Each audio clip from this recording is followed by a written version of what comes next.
श्री स्वामी समर्थ. मी Suvarna daily ब्लॉगमध्ये तुमचं खूप खूप स्वागत करत आहे. शुभ सकाळ सगळ्यांना. सुंदर दिवसाची सुरुवात स्वामींच्या सेवेपासून आणि दर्शनापासून झालेली आहे. उन्हाळ्याची सुट्टी म्हणली की पिकनिक आलं आणि पिकनिक म्हटलं की कोकण. अशाच एका कोकणच्या ट्रिपला आम्ही निघालो होतो. ही ट्रिप आमच्या फुल फॅमिलीसोबत होती. ट्रिप ही अगोदर तीच यात्रेच्या वेळेस ठरली होती, पण नियोजन काही नव्हतं. 4 दिवसाची प्लॅनिंग आणि 5व्या दिवशी जाणं होतं. मस्त असं संध्याकाळी जेवण केलं आणि पहाटे 2 वाजता उठून सगळ्यांनी आंघोळ्या करून रेडी झालो. गाडी बघून अंदाज आलाच असेल आम्ही किती जण चाललो आहोत. तर पुढे दाखवतेच आम्ही किती जण चाललो होतो. पहाटे 4 वाजता सगळेजण आवरून घराच्या बाहेर येऊन गाडीची पूजा वगैरे करून घेतली, आमचा प्रवास सुखाचा हो याकरता. पहाटे लवकर जाण्याचं कारण हेच की तो दिवस पूर्ण आपल्याला भेटणार होता. सगळ्यात अगोदर गाडीची पूजा करून घेतली, त्यानंतर गाडीला नारळी चढवला. कुठेही फिरायला जायचं म्हणलं की गाडी आणि ड्रायव्हर हे चांगले असले की प्रवासही खूप छान होतो. प्रत्येक कार्याची सुरुवात नारळ चढूनच होते. तसंच आमच्या प्रवासाची सुरुवात नारळ चढून झाली.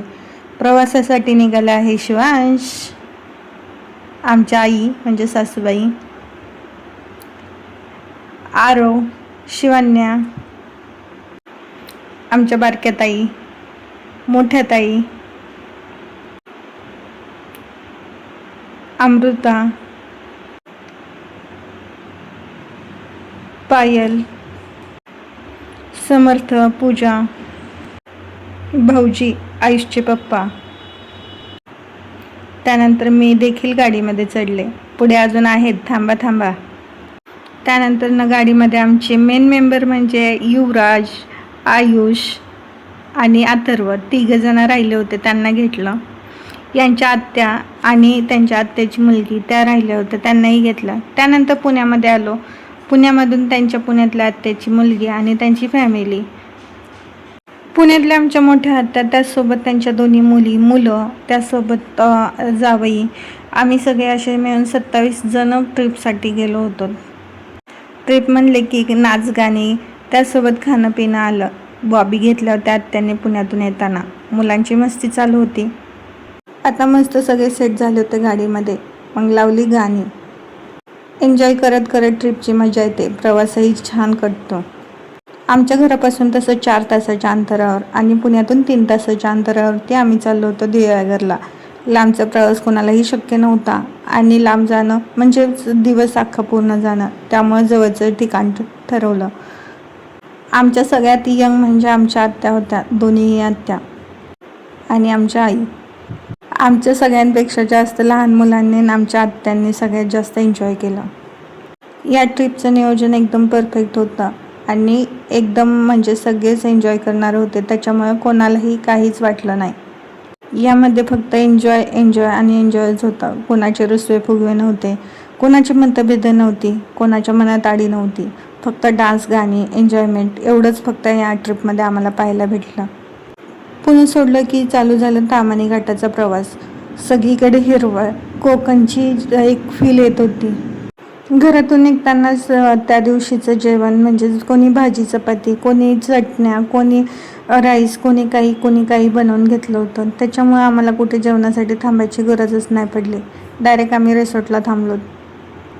इथलं वातावरण आणि इकडचे रस्ते खूप आनंद देऊन जात होते मनाला आणि डोळ्यांना. उन्हाळ्याच्या दिवसामध्ये एवढी हिरवळ पाहायला पण भेटणं अशक्य झालेलं आहे, कारण की उन्हाळाच इतका जास्त आहे. ट्रिपसोबतच रस्त्यांचाही आनंद, निसर्गाचाही आनंद आम्ही घेत पुढे निघालो होतो. गाडीमध्ये मस्त डान्स, गाणी आणि सगळ्यांसंग एन्जॉय करत हा प्रवास 3 तासाचा कुठे गेला कळालं सुद्धा नाही.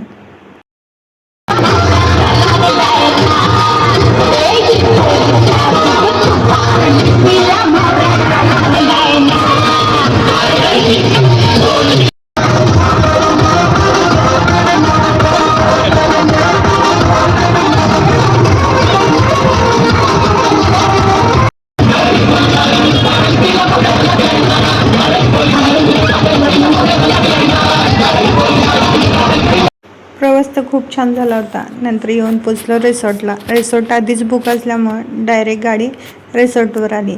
रिसॉर्ट तर खूप छान होतं, म्हटलं तुमच्यासोबतही शेअर करावं. एकदम क्लीन अँड मस्त होतं. इथे ACची सोय होती. आमच्या सगळ्या 27 जणांसाठी 3BHK बंगलो आम्ही बुक केला होता. बाहेरचा व्ह्यूही छान होता आणि जवळच्या 5 मिनिटाच्या अंतरावरती बीच होता. शनिवार रविवार असल्यामुळं आणि त्याचसोबत उन्हाळ्याची सुट्टी असल्यामुळे इथं बुकिंग खूप अवघड होते. त्याच्यामुळे अगोदरच आम्ही रिसॉर्ट बुक केलेला होता. चला तर मग बीचवरची मस्ती उद्याच्या भागामध्ये तुम्हाला पाहायला भेटेल.